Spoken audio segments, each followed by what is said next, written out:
Саламатсыздар ма, құрметті көрермендер. Біз бүгін көрпені, синтепон көрпе қалай жасайтынымды, өзімнің қалай синтепон көрпе жасайтынымды көрсетемін сіздерге. Қандай слойдардан тұратын. Бетіменде атлас болады, асты шыт мата. Синтепонды бір слой жасадым. Үстіне ватник.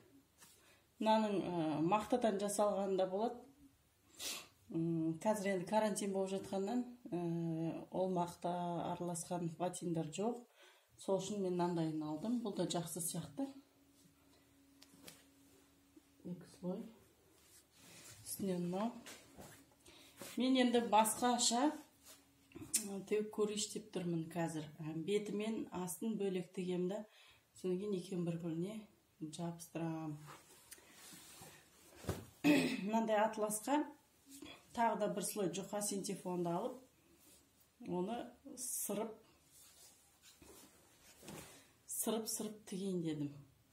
Сырып осы бетіндегі атлас бетін бөлек тігіп аламын, содан кейін астын бөлек тігіп аламын, кейін екеуін бір-біріне шеттерін қосып тіге салатын боламын. Или болмаса қазір мынаны просто жай ғана бір-біріне біріктіріп көктей салам.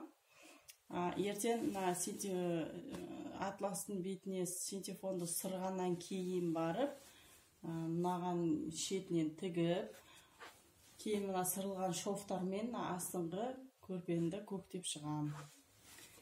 Әзірше осындай болып тұр. Бұл менің көрпемнің размері 150-де 220. Көрпенің матаның ширинасы 150, ұзындығы 220. Сондай ұзындықта бір адамдық көрпеге аласыздар стандарт.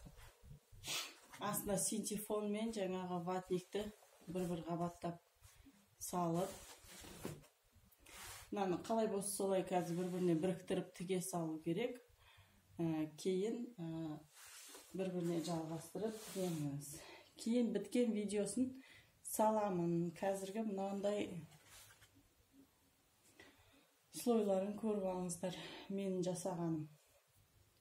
Ертең біріктірген видеосын да саламын. Келесі видеода кездескенше.